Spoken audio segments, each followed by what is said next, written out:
Did you see someone in the Discord was taking the piss? No, where was that? They were like, I posted about the HDR stuff, and they said, "Can't wait for Pete to explain all of this on the podcast this week." This is something that I think we need Pete to talk us through on the podcast. Yeah, and then was like, just make sure you tell Steve all about it before you record, so he can explain it back.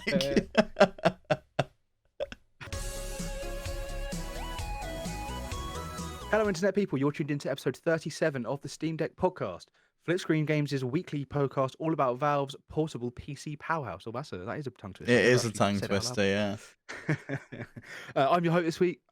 I'm your host this week, Max Wright, joined as always by my very good friend and puppet, Mr. Stephen Radford. Hello, hello.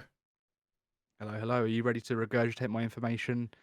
I'll do my best. You know, I can't say that I'll be able to say it in just the way that you explain it. And you know, you're looking dapper with your new hair. I'm due for a trim tomorrow, so like mine's a state at the moment.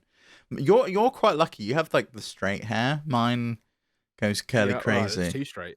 Yeah. Well, the thing is, I would like some of that extra texture because it just straight. But also, if I shave my head, which I have been known to do, I only get like a week or two of like, oh cool, like I've got cool hair before I look like a microphone, and it all just grows out in one completely straight circular mass. So maybe I should do it a 1 week where for Halloween I play a microphone talking into like a little version of my own head. Yeah. Down here. Just like you gotta have someone. Yeah, you gotta have like that little mini Max in front of your face so that it's like talking into you. Yeah. We'll see what have like little knobs on the front of you with like the blue logo, the blue Yeti logo there. Don't worry, Steve, I am famous for my little knob. Let's get on with the news. First off, we got quite a few things today, quite a few complicated things, complicated in the way that I have no idea what they mean. But luckily Steve's here to translate and explain for idiots such as myself. And then I can then do the bit where I take the information and I then regurgitate it back in very simplified formats. So it's like a 3-stage process. Okay. What's going on this show? So first of all, the ROG Republic of Gamers Ally. This is something that I think was announced a couple of. When was it announced, Steve? April Fool's Day. It was announced. That was it. That's remember? The one. Yeah. I do. Yeah, and it was a real product, and it's probably one of the more exciting and more interesting of the sort of Steam Deck competitors because of the claims that it kind of makes, which again, probably not being revealed on April 1st is probably a good time for it. But we finally have some more information, and this is actually some of it's confirmed straight from AMD, and some of it is sort of like a leak that we don't really have much information. So why don't you get us started, Steve, by talking about the chips on the inside? Yeah, so we had 2 events this week. One of them was an actual kind of presentation that Asus ROG did to influencers in the press, and then AMD had their own announcement following on from that, which finally revealed the branding on what chip is actually in the ROG Ally. Turns out it's a custom chip thing was not true. It's off-the-shelf AMD Ryzen Z1 and Z1 Extreme. And those. You said these are off the shelf. Are these new for this product and will also be available outside of it, or is this like just this already exists, like the Switch and the it's not Tegra, is it? Was it Tegra in the Switch? It was the Tegra, yeah, in the Switch. The Switch is a heavily customized version of the Tegra, but it is still a Tegra. These chips seemingly did exist, and they were like a 7800 chip, which hasn't been announced or released yet. But this is maybe a bit of a rebrand. AMD saying it's not just a rebrand, that they've customized the power and the voltage curves, and there are some other differences as well, specifically for kind of the handheld segment of the PC market. A rapidly growing market, as we know. Very rapidly growing. But these are going to be showing up first in the ROG Ally. And then they are available to anyone. Anyone will be able to buy them. So I would imagine we'll see these popping up in some products from Ioneo, from GPD. We might even see them in the next Steam Deck. We'll have to wait and see. Nothing kind of... They are very different to the chip that we've got in the Steam Deck in that they are very performant at higher TDPs, but lower TDPs is yet to be seen whether it can match what the Steam Deck can do at 15 watts. 15 watts and below even, so we'll have to wait and see what happens there. But yeah, there's 2 chips: the Z1, which is 6 CPU cores and then 4 compute units in the GPU. They're both RDNA 3 based, and then the Z1 Extreme is 8 core with 12 compute units. And obviously with the SMT stuff that they do, the simultaneous multi-threading, you actually get 12 threads and 16 threads. So similar deal to the Steam Deck in that regard, but clearly very capable chips from what they've shown. Absolutely. Now, these numbers aren't as easy to throw around. Put that in teraflops for me, Steve, so I can go on Twitter and talk about how many more teraflops. I have no idea in terms of teraflops. I think they did show that information. They had the like switch on the presentation and the ROG presentation in comparison to it. I cannot remember. I don't have those numbers. But teraflops do not equate teraflops, especially when you bring in things like ray tracing and stuff like that. It's just a pointless figure at this point. I'll have to find other things to argue about online then. But I think frame rate is where you kind of can see the gains that we're going to get when you look at the frame rate and the game performance of some of the games that they've shown. In the Z1, they've said games like Red Dead Redemption 2, we can expect to run that on, these are all low settings at 1080p, upscaled from 720 with the super resolution stuff. Red Dead Redemption 2, 40 frames per second. Borderlands 3, 62 frames per second. Forza Horizon 4 was insane. It was 119 frames per second.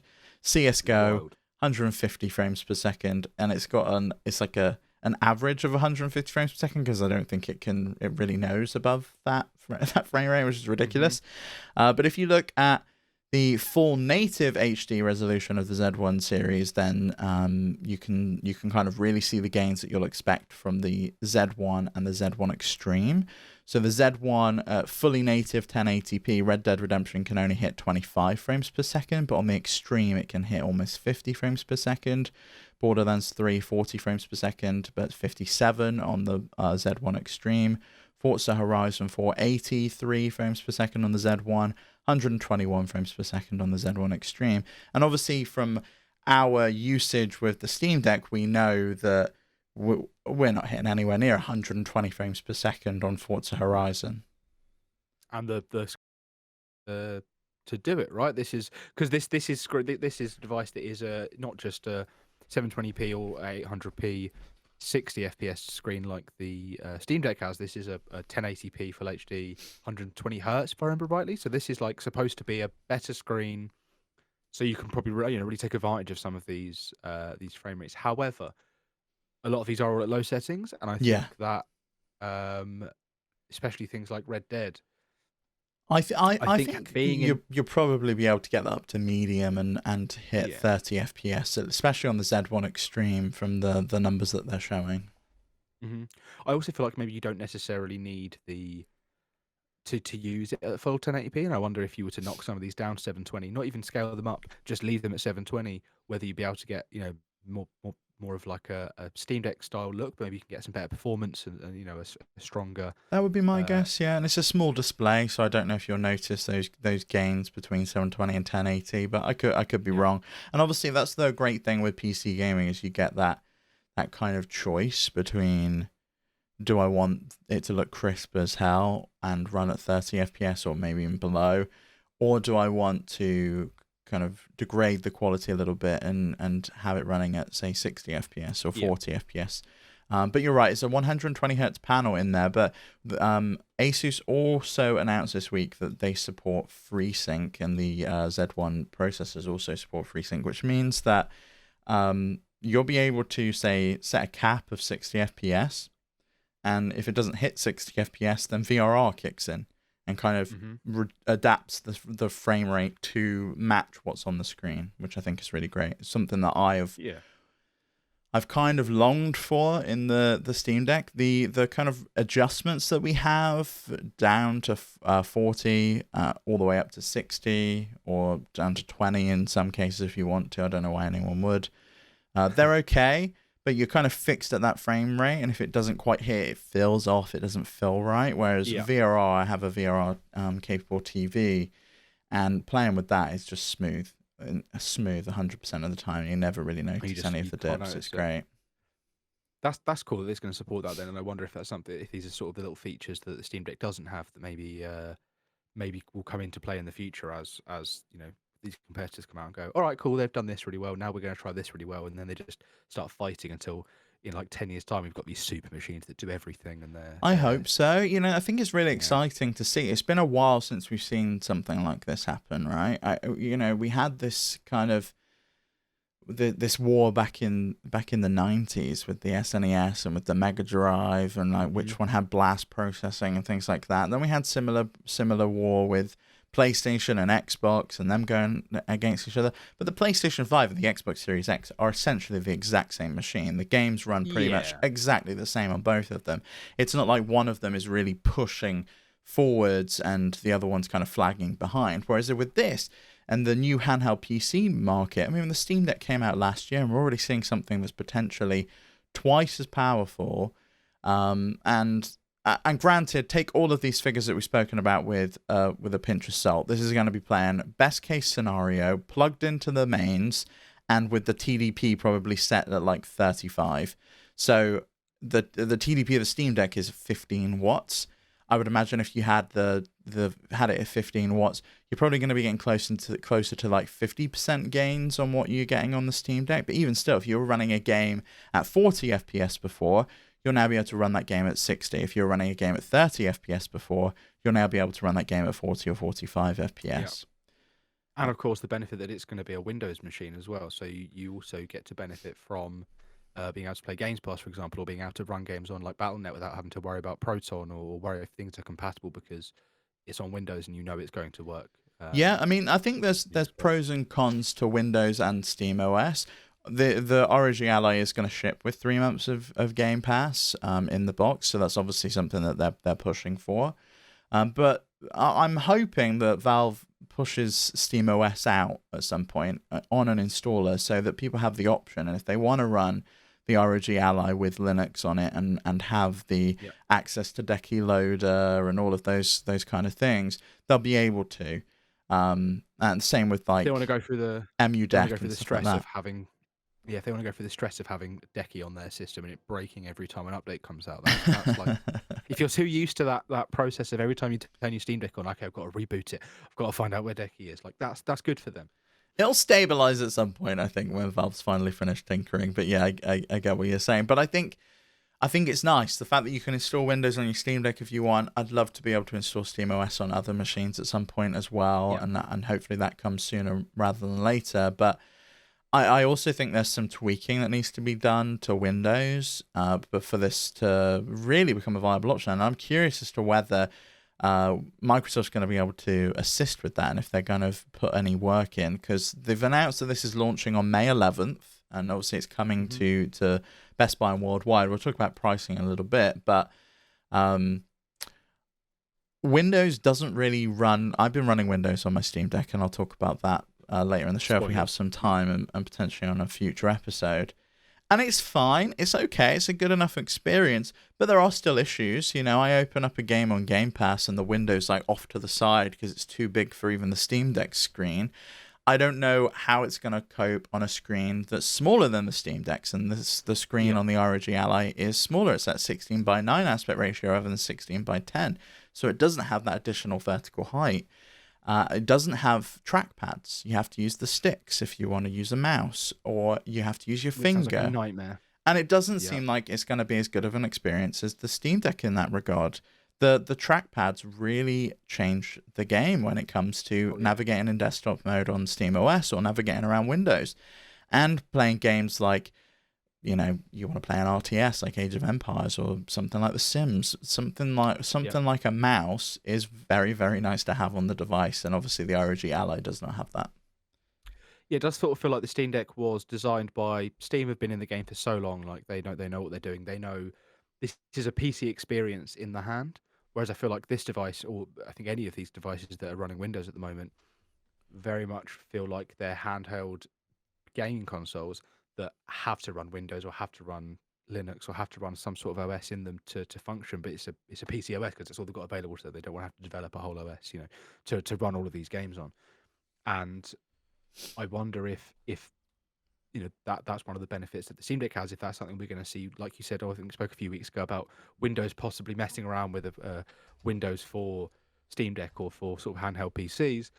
If that's going to be when people start to see the Steam Deck as not like the one to go for, because Steam Deck currently is the one to go for, and when the experience is sort of there's enough of a parity between them where there is like I feel like I'm rambling here, but I know what I'm trying to say. The experience is uniform, and there is like a set standard for what these handheld PCs should look like, how you should be able to interact with them and things like that. Yeah, because it's like we settled on that with game controllers in general. I feel like every game controller kind of looked like a DualShock after the DualShock, or a variant on it. I guess the original Xbox controller was kind of loosely based on a Dreamcast controller or a Sega Saturn controller, but that kind of quickly changed and became more ergonomic. We had the Xbox S controller, and then that moved into the Xbox 360 controller. And I kind of feel like you're right. We'll eventually settle on something that works here. I know that the Iron Neo devices have a button or a toggle to kind of change the way the sticks function in hardware. So it's like it will switch to being operating as a mouse, and the triggers become like the left and the right click. I still think you have less control with the stick than you do with the trackpad, though. I feel like there's just no, it's like the Wii pointer versus using a stick to move around a menu, like in the Assassin's Creed games, for example, where like I know that if I just point there and click, I know where I'm clicking on, but I can quite easily miss the button I want with a stick, or they have to slow it right down, so it's impossible to do that. And I feel like especially when you're trying to do something as like clicking an RTS or in a point-and-click adventure game, you want that level of control. You want to be able to fine-tune and know that I can just stop moving my finger and it's going to stop where it is, not flick back or move around or anything like that. Yeah, it's going to be a tricky one because I was on the fence about the Steam Deck controls and how it would feel in the hand until I touched it. I'm on the fence about this thing.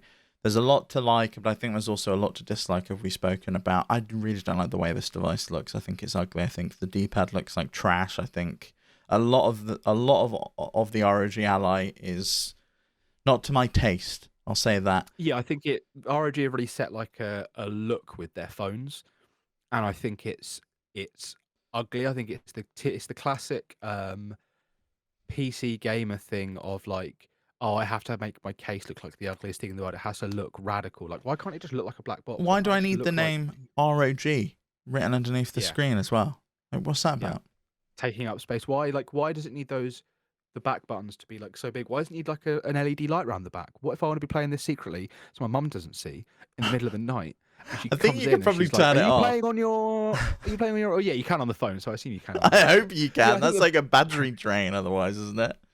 I think I mean the PlayStation does it. You can't turn that off, can you? And I just feel like there's just loads of weird little designs. Like you said, the D-pad looks shocking. It looks like the original Xbox 360 one, which I hate. Or is it the original Xbox? Yeah, and like it's very chiseled as well. It was the 360 was like that, I think. Yeah. Yeah, and I don't like where like the buttons are like on the sort of next to the screen. It is an ugly device, but I think that's also ROG's branding is ugly things. Even their like screens and stuff are ugly, Yeah, but I think this is the first ugly thing that we're gonna see, and then potentially other people take these chips and kind of run with it. Because I think Iron Neo's devices are beautiful. They have like one piece of glass over the front. They're really nice looking things. I wonder if anyone can compete there, because there's a leak from Best Buy, and obviously again take this with a pinch of salt because it might be total bollocks, that the ROG Ally with the Z1 Extreme and 512 gig NVMe. So obviously the higher end chip that they're going to be putting in it, not the lower end Z1, the actual Extreme one. And it says the release date is the 13th of June, so not May. I think when they say launching in May, it means you'll be able to actually buy it in May, and then it probably ships a month later. is $699.99 US. Now, let me just quickly do. I'm sure you've already got the figure, but I want to know what the top end Steam Deck is. Okay, so it's cheaper than the top end Steam Deck. Not in And this is America, the top end Steam Deck is $649. So it's fifty oh, okay. dollars. It's $50 more Oh, than the top end my Steam Deck. I did a quick calculation on Google here, and it's giving me $710. So we're getting screwed, naturally. Um, yeah, I mean, using Windows is important to you, and if the things that this offers is good to you, then what's $50 really to have that? But I wonder how that scales down. I wonder because if that's the top end with the top spec chip and that, I what? have a hard time to believe that. I really do. I really struggle to believe that the Z1 Extreme is $699.99. I could believe it if this was the Z1, right? And this is the Yeah. lower end model that they're only doing Mhm. 512 gig NVMe because we bought shitloads of those and we're just going to shove them in because we bought like 1 million for all of our laptops that we make, and we're not actually selling many laptops because everyone thinks that, these handheld PCs are the next thing. And so we're going to shove them in here instead. I could see that, and this is the price for the lower end model, and it's just mislabeled on Best Buy, and someone took a screenshot on Best Buy thinking this was legit. I kind of think that the Z1 Extreme is going to be more closer to like $899, $999, maybe with a terabyte SSD in there.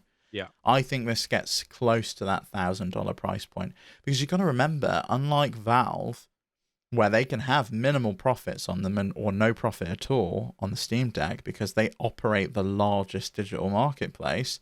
Yeah. Asus don't. They make their money on the hardware, and granted that it's economies of scale. They are one of the largest PC manufacturers in the world, and they have a lot of experience in making hardware. And they've got connections with distributors across the world. This is going to launch globally, unlike the Steam Deck, where it only launched in limited countries. Mm-hmm. Potentially, they could hit that price point. I don't know. Do you think that they think they can just push out enough of these to that's make another it work? possibility, right? It's like, oh, we're flooding the market, and we're gonna maybe this is like the entry price. And everyone gets excited about the ROG Ally. Everyone's talking about it, and it becomes the brand. And then the next one, it goes up in price, or they're like, Yeah. Or maybe the jump to the next terabyte model or the next, whatever. That's like where they're making the profit level. Yeah. Yeah, I can see this being a mistake, and that, like you say, this is like a sort of mid-range, just the Z1 model. Launches on the 11th of May, so we really don't have long until Until we 2 find weeks, out. is that? Yeah. So Yeah, that's the it's 2 day weeks before. today. That's the day before Zelda. So they're going to tell us that Yeah. Tears of the Kingdom is also launching on the ROG Yeah. Ally. What a get! What a get! They play Steam at their own. No wonder they can charge that little. They're gonna have Zelda on. Just disclaimer, they're not. I mean, they might, but not legally. Oh yeah. I mean, I'm already looking forward to while I'm playing my actual copy on the Steam. Oh no, on the Switch. I am looking forward to testing that out on the Steam Deck. Just to see how it goes. Do you think at that price? Let's say this price is correct, and it's $700 for the Extreme 512 gigabyte model, and that's like the let's say that's the let's say there is a terabyte version and it goes higher, right? This version here that has leaked. Is this for you? Do you think this is enough to get you in? 100%. Yeah. Straight in. The FreeSync display, the external GPU support, the great price point. If it's $699.99, I think for me that's a great purchase. I don't own a gaming PC. To be able to have something more powerful than my Steam Deck, and I would still use my Steam Deck. I love my Steam Deck. I use it all the time. I use it every single day. I think to have something else that I can potentially plug into my TV, plug in an external GPU into an enclosure, and play games at 1440p or 4K because I'm utilizing an external, AMD GPU or whatever. I think for me, that is a compelling package that it can become essentially what I wanted the Switch to be when it launched, which was like, oh, you get the Switch and you put it in the dock, and then the dock's got some kind of magic Yeah. upscaler special sauce in there that makes it look great on the TV. But it didn't. It was just, we're just using that as an HDMI pass-through essentially. I think to have something that can do that will be great. And I don't know though, because I do worry that next year the Z2 comes out, and then that's like another 50% increase, and like the price is even cheaper, Yeah. or the Steam Deck 2's out. And it's like, how many of these do I actually want to invest in and buy? That. But it is my primary gaming device. I use my Mhm. Steam Deck. It is the place that I play 90% of my games. And so I think if I can have something more powerful to play games handheld, then that'd be great. But there's still a lot of unanswered questions as well, like battery life. What's that like? Yeah. And like you say, like the stats we're getting are it being plugged in. How does it handle games, especially with the 1080p display? How does it handle those games just unplugged, like as you're going at full power or whatever?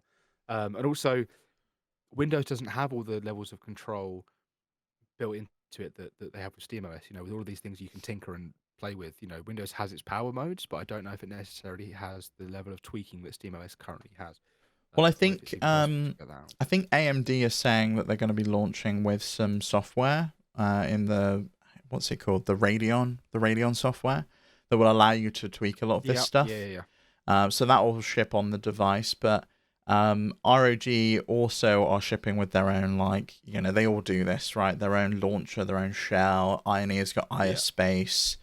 So you'll presumably be able to tweak the TDP and cap the frame rate and do all of those things in there. But you're right; those are compelling features of the Steam Deck. The fact that I can say I want a 40 FPS cap across the board, or I want a 40 FPS cap, Yep. but remember that profile just for this game, and I want to set my Yep. specific GPU speed at this for this game, or I want to turn off this many cores in Power Tools. There's a lot of things that you can Yep. do on SteamOS that you can't do on Windows yet.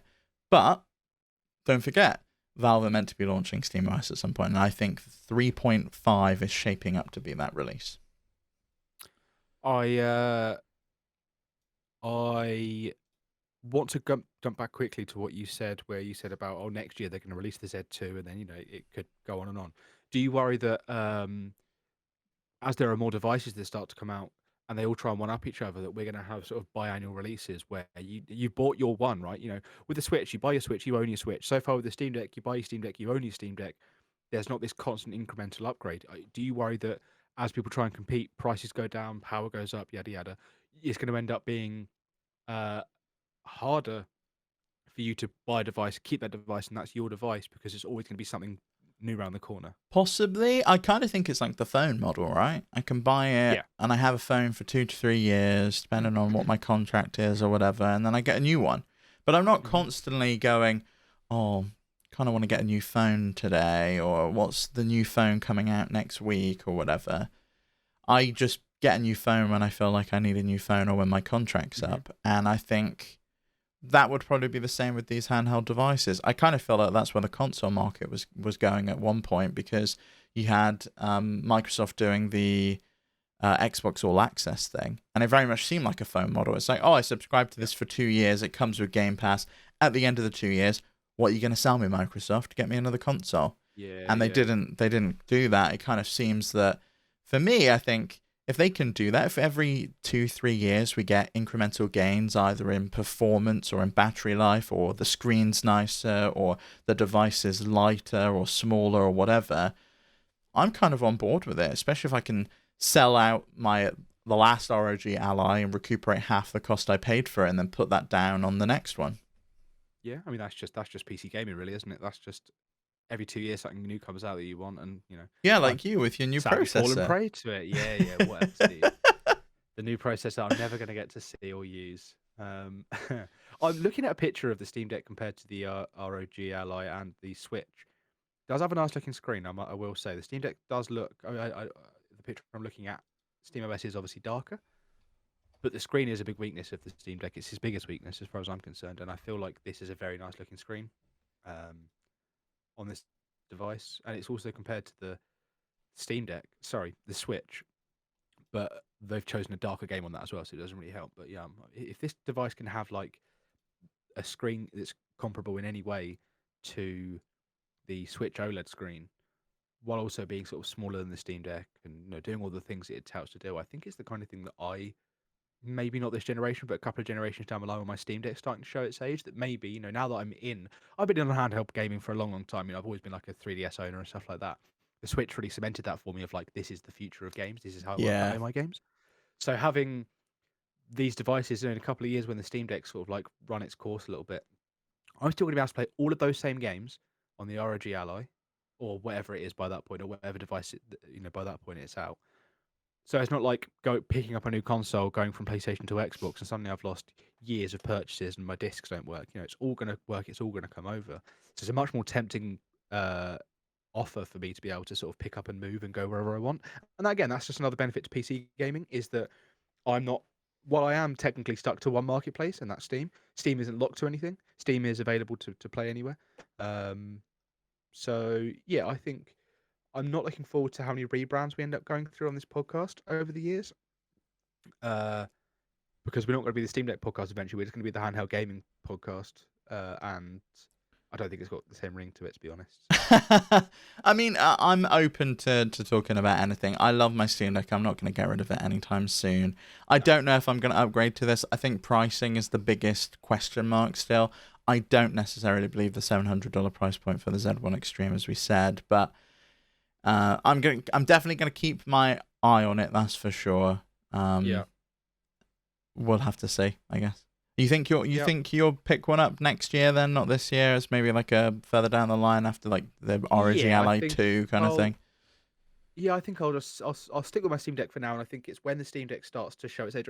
If they release like maybe it's not even Asus, I think is the way you're supposed to pronounce it. If it's someone else, and they come out with like a similar device that's not fuck ugly, and maybe by that point Windows has sort of like had a bit of a change, or maybe by that point SteamOS is on it. Maybe it's a new device. Yeah, I mean, I hope that we see one of these from like Alienware. I hope we see a Microsoft Surface version. I hope we get I hope everyone gets involved in this space, because it's really exciting. I love this form factor. I love handheld gaming, and handheld PCs are just so cool. The fact that you can just tinker and do what you want, and I can install Windows on it, or I can install SteamOS, and I can play games from this store or that store, and I can go as in-depth as I want, or I can just jump in and play my games. I think it's great. Yep, I agree. And I think I said this a lot on the show, but I'm looking forward to seeing what's next. Yeah. What we can tell you about what's next is SteamOS after these messages from us. Let's do a little bit of housekeeping before we move on. And let's talk about the Patreon producers for March. And they are Arnold J. Rimmer, Christopher Valenz, Earth Visitor, Gabriel Hasselmeyer, aka Asobi, Snack Hugo, Tyler Dude, and Wakahula. Steve, why don't you tell us a little bit about where else they can find us, how they can support us, what else is around? You can head over to flipscreen.games, find us all over the web, including our Twitter account, Twitch, which we've not really been on for a while, but we might stream again at some point. You can find us on Mastodon if you're over on Mastodon. I know a bunch of you are. Head to flipscreen.social and you can find us all there. I'm Steve there. Max is Max there. Pete is Pete there. Go drop us a follow if you want to catch up with us. And the Flipscreen account's over there as well. But yeah, you can find us all over the web. Just head to flipscreen.games. Yes, you can. Now, we've got a lot more show ahead of us. But before that, let's let Pete give you a word from our sponsors over at Manscaped. Support for the Steam Deck podcast is brought to you by Manscaped, the best in men's below-the-waist grooming. Manscaped offers precision-engineered tools for your family jewels. Manscaped recently launched the Ultimate Men's Hygiene Bundle, the Performance Package. Inside, you'll find the Lawnmower 4.0 trimmer, Weed Whacker ear and nose hair trimmer, Crop Preserver ball deodorant, Crop Reviver toner, Performance boxer briefs, and a travel bag to hold all your brand new goodies. Join the over 7 million men and roughly 14 million balls worldwide who trust Manscaped with this exclusive offer for our listeners. 20% off and free worldwide shipping with the code STEAMDECK at manscaped.com. We've all been there. You've got a big date coming up and you want your balls feeling as fresh and aerodynamic as possible. With my old buzzer, I was only one slip of the hand away from disaster. Now, thanks to Manscaped's Lawnmower 4.0, I can keep my downstairs hairs neat and tidy without fear. Their 4th generation trimmer features a cutting-edge ceramic blade to reduce grooming accidents thanks to their advanced skin-safe technology. The Lawnmower 4.0 is waterproof and even has a 4000K LED spotlight for when you need a more precise shave. Trust me when I say this, fellas. Your balls will thank you. Get 20% off and free shipping today with the code STEAMDECK when you check out at manscaped.com. That's 20% off with free shipping at manscaped.com when you use the code STEAMDECK. Unlock your confidence and always use the right tools for the job with Manscaped. Is that enough time, Pete? Yeah, let's hope so. Hello, Pete. I hope you're enjoying the edit. I'm actually going to surprise Steve a little bit here, just because there's been a little bit of breaking news 9 minutes ago. Neo have announced that a new upgraded Neo 2S Windows handheld has just been revealed. Oh. I'm not going to go too much into it. Maybe we can talk about it next week. But I'm reading the article over on Retro Dodo right now. Obviously, I had a little bit of time while Pete was plugging Manscaped. It has a 7-inch bezel-free screen, a Ryzen 7 6800U CPU, and it bests the performance of the Steam Deck by over 30%. Now, obviously, the Neos are very, very expensive, so I'm not that shocked that it's that much better. But I mean, it looks like a nice form factor. Go over and check it out. Maybe we can talk more about this next week with Pete when we've had a little bit more time to process it and a bit more information's come out. Yeah, I've just had a look. Breaking news. Yeah, they've got it up over on The Verge. Again, gorgeous looking devices. I love the Neo devices. Really nice. They are really beautiful machines. And looks like a premium Wii U gamepad. It looks like it's gonna be the same chip, the Z1 chip, because it's an unannounced 7000U series chip. So my guess is it's the Z1 chip. But we'll have to see. They might be using a laptop part rather than this handheld chip. Well, again, let's wait to find out. But let's get back to what we were talking about before. And that is that SteamOS 3.5, there's been some details. You mentioned it earlier in the show about sort of like that, maybe some new things. Why don't you talk about some of the stuff that's coming in? I know there's some HDR and color management stuff happening. Yeah, SteamOS 3.5 is shaping up to be a big release. I can't remember what we spoke about. I remember the SMT stuff, right? The SMT stuff is coming to it. Yes, because you had to explain that to me. It will should automatically be able to switch off cores that it doesn't need or threads that it doesn't need when certain things don't need them, like in emulation, that kind of thing, rather than having to manually do it in Power Tools, which would be really great. Now it looks like we're getting what Plagman teased over on Twitter a few weeks ago, and Melissa Wen and Joshua Ashton over at Valve have been working on this and submitted some patches to Free Desktop for it. And it looks like we're getting HDR support in SteamOS along with gamut mapping and color management. So they've added support for HDR multipliers, plane shape LUTs, plane 3D LUTs. Now, a LUT, if you don't know, is a lookup table. They're commonly used in color management. So essentially, it looks up and says, how should this be displayed on the screen? So if you display HDR content on an SDR screen, it will know how to display that content rather than it looking completely washed out. And vice versa, if you play SDR content on an HDR screen, it will ramp up the colors on the brightness and the dark tones and the mid-tones where it needs to get it to look right. Obviously, the Steam Deck screen, as we spoke about, not the nicest screen in the world, will not support HDR. However, I'm very hopeful that this means that we'll have HDR support on TVs. So you can plug into the dock and potentially on your TV, open up a game that supports it, like say The Last of Us Part 1 that just had a 25 gigabyte patch again, and play that on your TV with HDR support, which would be really, really nice if they managed to do that. And I hope it also means that they're working on the deck, on the dock. I hope that also is reflected when you have it in 4K, because I had issues where I was trying to play games on the TV and I was like, I don't understand why this looks like this and why the game doesn't look right, and it just seems a bit rubbish. And I had to just turn off the 4K on the menu and manually set it to 720 or to 1080p, and then it fixed it. It worked. So hopefully, if you can be able to run things in 4K, if not the games, just like the menus, Hopefully So they'll be you able can to. run in 4K. What you have to do is you have to go onto each individual game settings, and then in the preferences on the game settings, as in you've not opened the game, you're in Steam, you click the burger menu button and you go to the properties, and then within there's like a resolution, and you can set the maximum resolution you want that game to be able to be played at, and that can go up to whatever the native resolution of the screen that it's plugged into. And you can say I want this to use this for internal and external as well. I usually I'm set not max doing of 1080. Yeah, it's a pain. It's a real pain, I'm and not those are doing the kind of things that we've spoken about at length that they really need to improve the doctor experience, because it's really not good. Like, it should be able to automatically detect and Oh be yeah. like, oh, we've noticed that you've plugged this into a different screen. Would you like to adapt all of the maximum resolutions across all of your games to match what screen you've plugged it into? Yes, please. That would be nice. Yep. Yeah. I mean, these are things that hopefully, like you say, 3.5 might have a bunch of good stuff in it. But I'm sure this is something we're going to keep talking about in the future. Now, I would love, Steve, to hear more about your Windows on Deck experience, but I feel like we've had this question sitting here for about 3 weeks now, Yes. and I really, really want to, really want to get to it because I've had these things We written will. down. We're going to I'm get sure to you've it. had some We will. thoughts. I briefly do want to touch about Windows on Deck because it's Sure. an experience I've had yet to have until this week. I picked up at one of these tiny little Samsung USB-C sticks, and now I can run Windows off it. So I've got Forza Horizon 5 on Game Pass here, which is really great. And then I found this cable, and I'll put links to these in the description because this took me ages to find. It's a splitter that has USB-C on one end, and then on the other end, it's a USB-C power delivery, and then 2 USB sockets.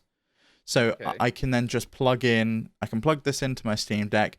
I can have the USB-C drive with Windows on in that one, have whatever peripherals I want on this one, and then power, and I can just run Windows on my deck, kind of in perpetuity if I want to. And it runs really great. I've had no issues with it, but I'm gonna do some more testing. I'm gonna try and convince both you and Pete to also run Windows, and then we can do a bit of an episode because I'm not on next week's show. We can do a bit of an episode when I'm back to talk about Windows and how we found things. Well, I love experimenting with stuff like this, and the fact that it can just run off a stick and I don't have to worry too much about getting an SD card, swapping it around. I think this is something that, if you can link me to that exact USB stick, I will endeavour to give this a good solid go before you're back on the show in 2 weeks' time. How's that? Yeah, I will do. And I would recommend.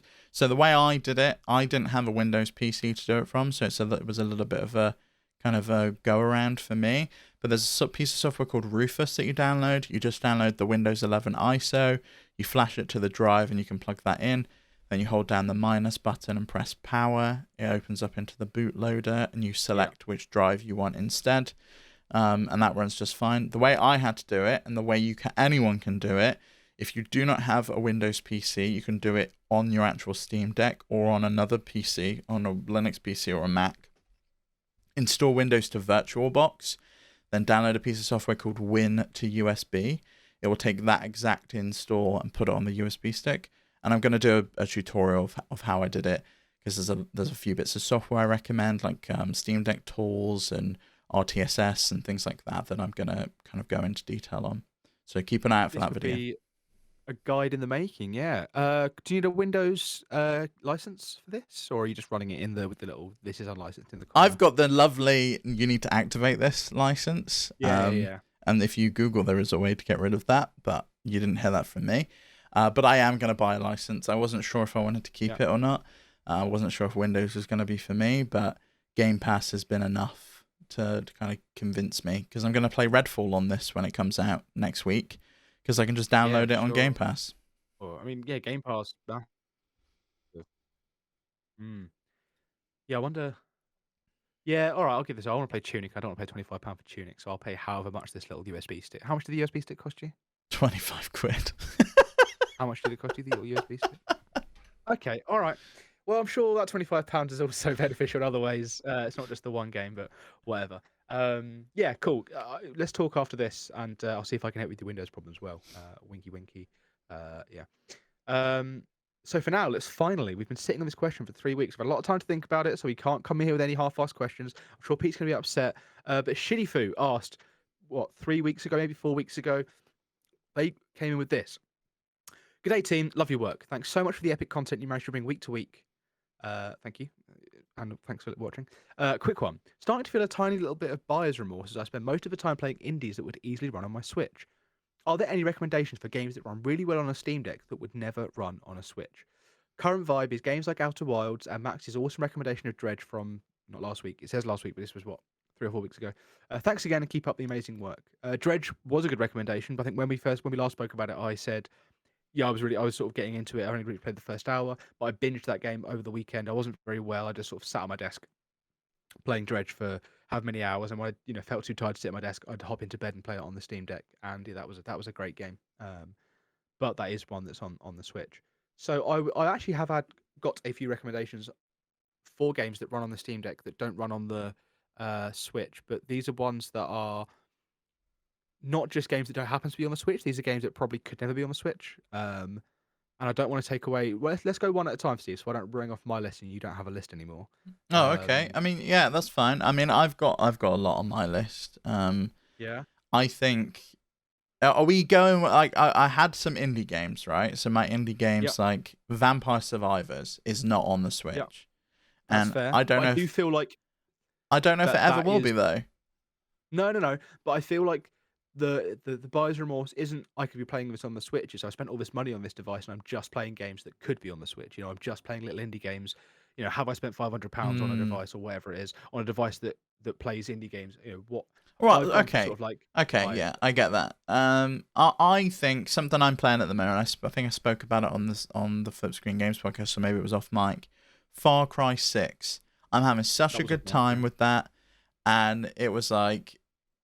It's just the junk food I needed, and that is never ever gonna run on the Switch. I mean, some of the older Far Cry's might, and I highly recommend Far Cry 4. Far Cry 3 is great. I even like Far Cry 2. I like all the Far Cry's apart from the first one, really. And Far Cry 5 is okay. It's fun. It's fun to just run around and shoot bad, quote unquote, bad guys, and I love like grabbing out the sniper and stuff. I think it's a good time. But I'm having a good time with Far Cry at the moment.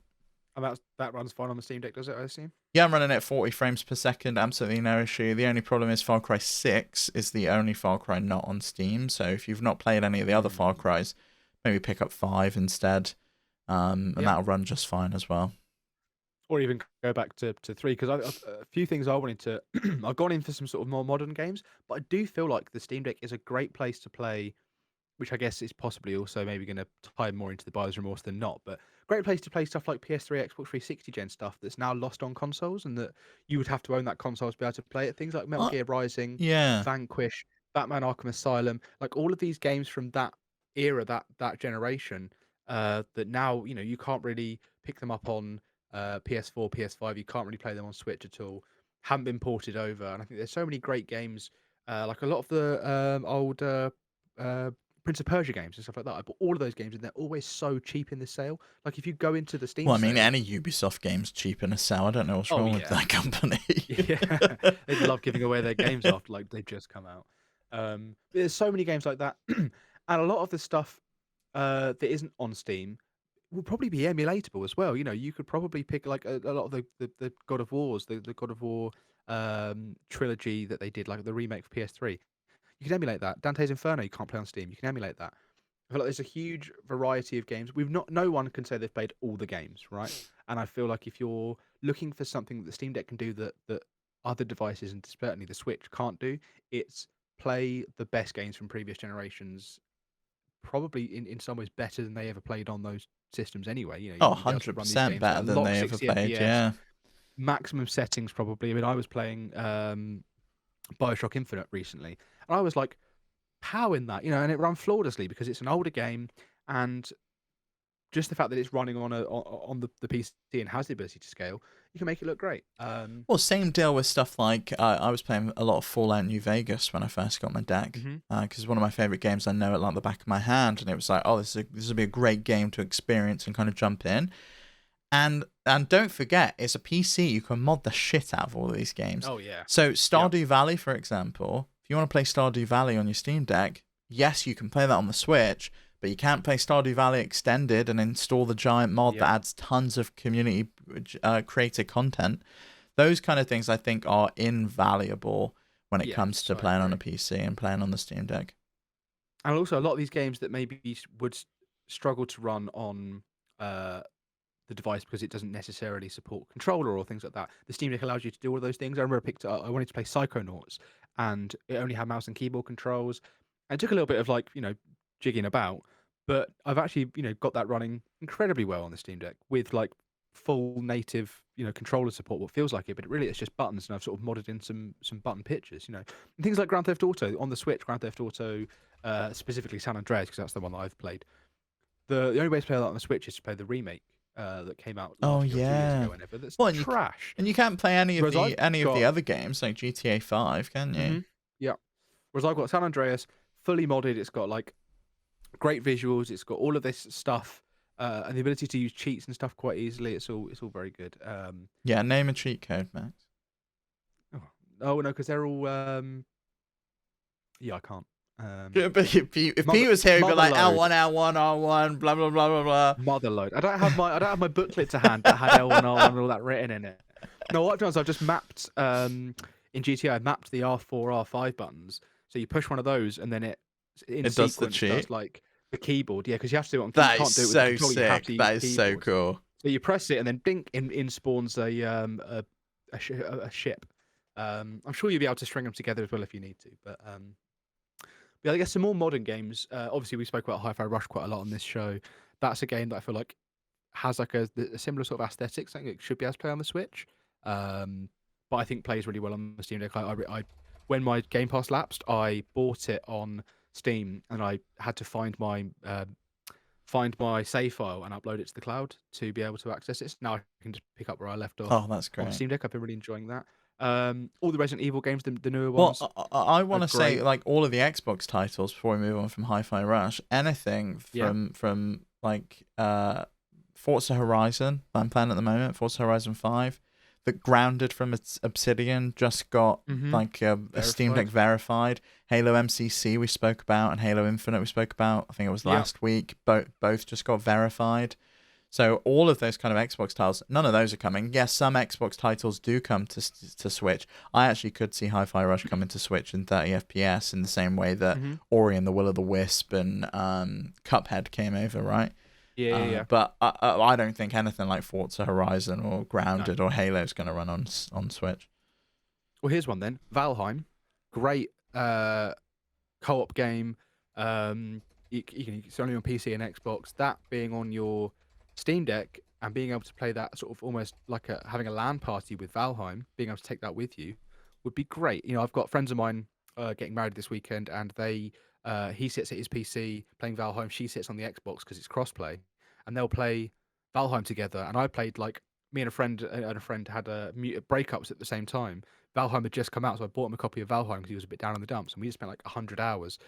It was during COVID, so we would work from home, and I would go, cool, done with that, let's play Valheim for 6 hours or whatever, and then we would sit and play Valheim. That's a great game, and I think that would run really well on the Steam Deck. A game that I know runs on Switch, sort of, but does definitely run on Steam Deck is Hitman. Hitman got a cloud version on Switch. Oh, yeah. And it's the worst experience you can play Hitman in. Oh, you should not buy that game because you can't even take it out of your house. It's ridiculous. But Hitman runs incredibly well on the Steam Deck. I have such a good time with it. It's one of my favorite games of all time, and I really, really highly recommend it. You can run that at medium settings, and you'll hit 40 FPS, or high, you'll probably hit 30. It's such a well-optimized game, such a well-made game. So I highly recommend Hitman. If we're doing cloud versions of things on the Switch, cloud versions on the Switch, Control, I'm pretty sure is verified on the Steam Deck. Control is, yeah. And that's a great game that if you played it on the Switch, you'd have a much, much worse experience. And it's a fantastic game. So I think that's definitely one that you should have a look into if you haven't already. Well, and you mentioned the Resident Evil titles briefly before I cut you off. 2, 3, Village, and 7 all run flawlessly. I played... 4 Remake does as well, doesn't it? I haven't. I at launch. I remember the demo wasn't. I remember at launch people saying it was better, but I've not given it a go myself. But I would assume so, considering how well 7 Village and 3 played, and 2 would run just as well. They look great, and like there's no compromises. I think I've said this a few times on the show, but I played Village like I would the Switch. I was playing in handheld on the Steam Deck, and it was at 60 FPS, and it looked great. I booted it up on the PC, and it was automatically in 4K max settings, and looked, I would say, just as good. Obviously, like if I was to put that version on a gigantic screen, it wouldn't look as good. But like the way that I was playing it, it was a very comparable experience, and I think that's a great use case for it. I think these are great, new games. 4 remakes a year old. No, sorry, 4 remakes a month old. If that. Village came out a year, 18 months ago, whenever that was. So yeah, they're great games that I highly recommend giving a go. One of the first games that I started when I booted up my Steam Deck was Sekiro. I wanted to know how that ran, Oh and yeah. it gets a little bit loud. And that's a game that I sort of love, and I love playing it. And it was I just picked up and I just started playing exactly where I'd left off on my Steam playthrough before, and that would just felt like 1-to-1. I mean, you could do this for anything. Elden Ring, huge game. Yeah. That you can take with you on the Steam Deck, and then just play on your PC if you have one, or if not, just keep playing it on there. Fantastic game to just get lost in for hours and hours. Well, Or Dark Souls games. What about games that don't run on any console? So like I'm thinking Euro Truck Simulator, American Truck Simulator, Yeah. those kind of simulation games that games that need a mouse or a keyboard that you cannot play on anything without a mouse or a keyboard. Age of Empires only just came to console, back to console for the first time after like 20 years away. Konami made the last port of Age of Empires, and now it's finally back on console. Games like Case of the Golden Idol. It's not on any consoles from DLC what for I that remember. was just come out as well, I'm pretty sure. Yeah, so there's a lot of games that require a mouse, or like older games, Abandonware, things like the original Blade Runner game that's like from Westwood Games, the old Sierra Online stuff. I love all those kind of titles. Old FMV games like Last Express, which you can play on your phone, but it's even better on a TV or with on a Steam Deck. A friend of mine a couple of weeks ago, he was sort of like waiting to go out or something like that. I don't know. He picked up his phone and started playing Peggle. He's like, "Oh, I've managed to find like a really old APK of Peggle before it came off the App Store or the Google Play Store." So I've been playing Peggle, and I had my Steam Deck with me, so I was like, "Okay, then." And booted up Peggle on my Steam Deck, and it was obviously I had the full mouse controls, I had the full music because that didn't have them. You could even have music or the sound effects on the phone for some reason, and I had everything. And that was like I felt good about that I could just pick up this ancient PC game Get Bejeweled and up play next. it. Oh yeah, the original Bejeweled. I loved all those PopCap games. They were great. And yeah, I guess you can play Mhm. all of those, can't you? Like the old Plants vs Zombies games and stuff. But yeah.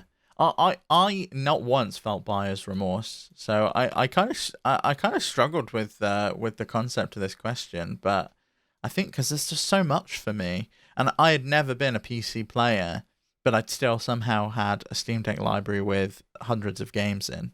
I'd never really properly played PC They just games. grow, don't they? They Yeah. just PC games just appear out. They come out of the walls. They grow out. They grow on trees. I've got a friend's library on my system. I've got like 700 games, and that's too many games for one man to have between 2 accounts. But yeah, I think if you took a deep dive, if you came out of the deck verified, the Great on Deck section of the Steam, and you go on Proton DB instead. thank you very much, Proton DB instead, and you look at some of these games that you're like, oh yeah, I really wanted to play that game before and never got around to it. Chances are, not only is it playable on the Steam Deck, it's probably also very well optimized on there, and I'm sure that you can find the right version of Proton that works for it. You can play pretty much anything at this point. Even like I was playing all the old Legacy of Kain games that aren't supported on Steam. Really, you have to get they don't even really support controls without some fuckery on PC. Because you can just download someone else's controller profile on the Steam Deck, I just booted that game up, chose a controller profile, and I could play those games as if they were native handheld games very easily. And these are old PC games. GOG, there's loads of stuff on there. I think I played the original Legacy of Kain, Blood Omen. Yeah. And it took a little bit of tinkering, but I was able to get this ancient PC game that's not really supported anymore running on the Steam Deck perfectly and played through the whole thing. It was shit, I'll give you that. It was shit. It was not a good experience like I remember it, but I did it, and I could do it, and that was something that Switch can't do. I I love my Switch though, just to say. I love my Switch too because it's been with me for so long, but it's like that old child that just needs to move out and is outstayed his welcome, and just for some reason is still sat on my sofa when I've got the newborn and I just want to be giving the newborn all of the attention, but the Switch is like, oh come on, Zelda, and I'm just like, okay, you can stay around for that, but then you're gone. All right. I still love my Switch. I will still, before I pick up a game on the Steam Deck, I will check and see, one, is it on Switch? Two, how's it perform? There's been a bunch of indie games that have come out and I've gone, okay, I can get this on Steam Deck. I actually prefer to play some indie games on Switch. Like it's a lighter, smaller device. It's easier to plug into the TV because it does that automatic dock switching thing. But most of the time I go for the Steam Deck, because I know it's going to perform better there, like 99% of the time. Yeah, it really, really well. And I think for me that's a big selling point as well. Like you should have you said they had some buyer's remorse, but I think the fact that you can play something like The Witcher 3 and it doesn't look like a blurry mess that you're looking through Vaseline. Yeah. That for me is like a reason enough to buy and keep the Steam Deck around. Yep, and hopefully you haven't sold it in the time because we never answered your question. But if you do play any of the games, or if we have sort of given you some extra recommendations like we did with Dredge, let us know what you play. And we did say last week that we'd have like a big recommendation. Oh, you should. It's really good. It's like one of the games. It's like it feels quite simple, but I just kept coming back for more, and I just kept like I'd finish playing and be like, okay, I'll go and sit down, and I'd be like, all right, well maybe I could just load it up on the Steam Deck and keep playing. I just did the whole sort of game in the space of a weekend. So yeah, really, really good. Like really addicting, satisfying game. Yeah, I know we said we would. We did have a couple of responses over in the Discord, but the chat got bogged down with other discussions, so I misplaced them, and I ran out of time and forgot to put them in here. Maybe it's something for me and Pete to do next week when we don't understand the news stories. No, next week you should talk about, I don't know, stuff that you're playing on your Steam Deck that I have no idea what you're going to talk about next week. Jedi Survivor, maybe you should just get that and play that on Steam Deck. Yeah, I've got it on the EA app, but I think I'm just going to get it on PlayStation 5. I can't bother with shit PC ports anymore. Fed up of it, sick of it. Maybe that's a discussion worth having. Like, why are these PC ports so bad all the time? Because The Last of Us has taken 7 patches to get it to a point where it's playable. It's not acceptable, is it? Yeah, playable. So horrible. Yeah. Yeah. We've had a bit of a longer one this week, but I had to get that question out there because it's just burning a hole. I know. I've had a whole list in my notes for weeks. I had to scroll so far through like shopping lists and stuff to find it as well. Well, Steve, I've had a lot of fun. Me Thank too. you for coming on, and we'll miss you next week. Yeah. Looking forward to touching on how Windows goes with you in a couple of weeks. Yeah, well, I'm looking forward to a week off. It'll be nice. Week off work, week of this, and because of 2 bank holidays in the UK, 10 whole days off. It's great. 10 days. I know. Beautiful. Thanks, Chaz, for becoming our new king. Yeah, I don't get to enjoy a lovely bank holiday doing whatever I want because I've got to come back and record a show again, haven't I? On Monday. I'm sure Pete could drag someone else in if you wanted. Yeah, maybe we'll see. Well, all right.